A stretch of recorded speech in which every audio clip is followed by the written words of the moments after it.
안녕하세요. 20살 김다현입니다. 어쩌다 마지막 순서가 돼가지고 조금 처음엔 부담스러웠거든요. 네, 그냥 이 자리에 설 수 있음에 감사하면서 천천히 고백하듯이 한번 간증해 보도록 하겠습니다. 저는 수련회 가기 전 사실 구원에 대한 확신이 없었습니다. 중고등부에서 청년대학부로 올라온 후로 확실히 하나님께서 살아계신다는 것을 믿음은 분명했는데, 하나님 나라에 대한 소망과 내가 그 나라에서 영원히 주님과 함께 살 수 있을 거라는 믿음이 사실 좀 부족했던 것 같습니다. 그런 시간들이 계속되면서 다른 사람과 비교하기도 하고 너무나 죄인 같은 나의 모습들만 보게 되어서 속상하기도 했지만 예수님과 더 가까이 가려고 노력하는 과정이라고 생각했습니다. 또한 교회를 다니면서 시간을 밖에서 많이 보내다 보니 비밀 없이 지내며 친했던 가족들과 사이가 많이 멀어지게 되었고, 자주 싸우고 서로 상처받고 관계가 무너지게 되었습니다. 부모님은 학기가 시작되면 대학교가 있는 광주에서 내려오지 않고 학업에 집중하고 시간을 보내기를 원하셨지만, 저는 저의 소중한 교회라는 공동체, 장소를 절대 놓고 싶지 않았고, 사실 지금도 부모님과 이 문제에 대해서 계속해서 갈등하고 있습니다. 생각해보면 고등학교 때까지도 가장 소중한 것이 무엇이냐고 물으면 가족이라고 대답했던 것 같은데, 지금은 가족이라는 단어가 저에게는 마음이 많이 미어지고 속상하게 느껴집니다. 또 수련회에 가기 전에 크리스찬 베이직 강의 내용을 두고 기도를 했습니다. 마라나타, 다시 오실 예수님과 예수님이 이 땅에 오실 때 천국에 가는 것에 대한 아버지 나라에 대한 소망이 나에게도 가득했으면 좋겠다는 기도를 했습니다. 하지만 그런 기도를 하면서도 끊어낼 수 없는 죄들과 사람들을 의지하는 나의 모습을 보며 이런 보잘것없는 내가 하나님 나라에 갈 수 있을까 하며 죄책감을 느꼈습니다. 그렇게 저의 죄인된 모습만 바라보며 구원의 확신이 없고 가족들과의 문제로 마음이 많이 무너져 내린 상태로 수련회에 가게 되었습니다. 첫날 첫 찬양 시간이 끝나고 뮤지컬 같은 짧은 무대가 하나 있었는데 체드윅이라는 여성의 이야기가 나왔습니다. 그 여성은 34km의 거리의 해협을 건너는 도전 중에 첫 도전에서 800m를 앞두고 포기를 했는데 짙은 안개가 몰려와 앞이 보이지 않았기 때문이었다고 했습니다. 두 번째 도전에서는 자신이 미리 봐두었던 목표 지점을 머릿속으로 계속 생각하고 그리며 수영해 나갔다고 했습니다. 그렇게 16시간 동안 수영해 목표 지점에 도착했습니다. 저는 이 이야기를 들으며 마치 가족 구원에 대하여 포기하고 있었던 저의 이야기가 떠올랐습니다.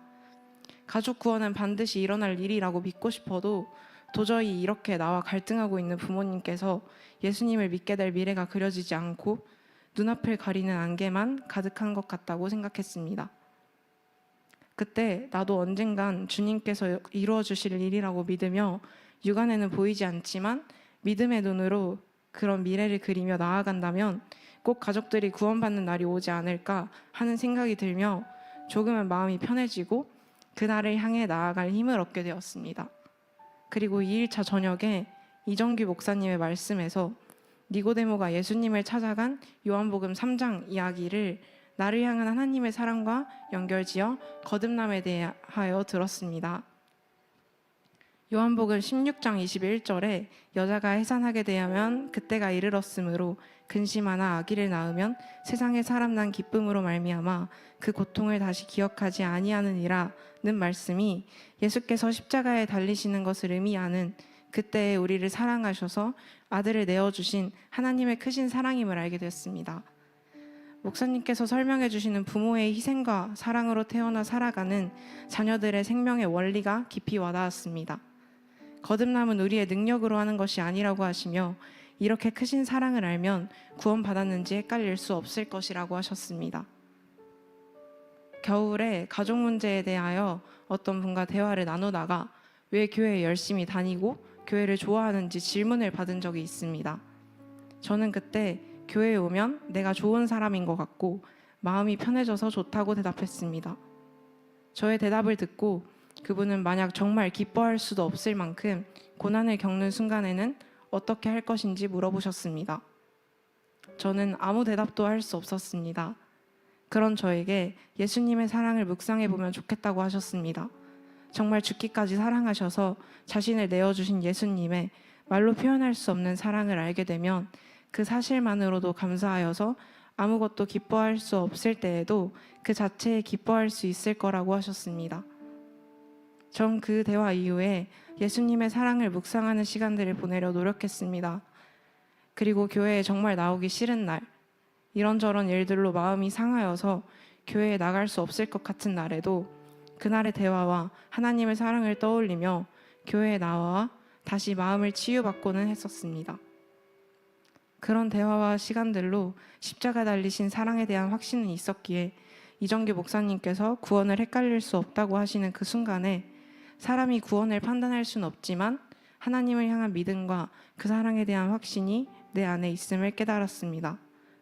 나의 모습만을 보며 자기 혐오와 진전 없이 그저 느껴지는 죄책감에 쌓여있던 저는 관점을 주님께로 돌리니 나를 사랑하시는 하나님을 느낄 수 있었습니다. 이정규 목사님의 말씀을 들은 후 구원의 확신을 느끼고 기도 시간에 가족들의 구원을 위해 가족들과 함께 아버지 나라 소망하며 살다가 영원히 함께하기를 기도하는 저를 느끼게 되었을 때 눈물을 참을 수 없었습니다. 수련회를 통해 오랫동안 해왔던 내 삶의 주인이 예수님 되시기를 원한다는 기도에 대한 응답을 받고 포기하고 있던 가족들과의 문제, 가족 구원에 대해서도 나아갈 힘을 얻게 된 것 같아서 정말 기뻤습니다. 이제 저는 제 마음의 주인 되신 주님께서 기뻐하실 것들을 생각하며 나를 향한 그 사랑을 잊지 않으려 합니다.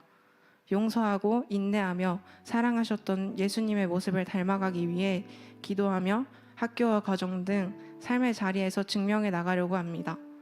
또한 가족들과의 문제에서도 나의 생각과 계획대로 하는 것이 아니라 하나님의 뜻과 계획을 따라가기를 원합니다.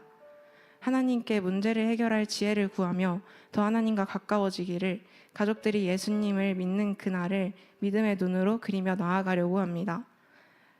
그동안 쉽지 않은 길이고 울었던 날들이 많지만 돌아보면 다 주님의 은혜이고 인도하심이었음을 깨닫습니다.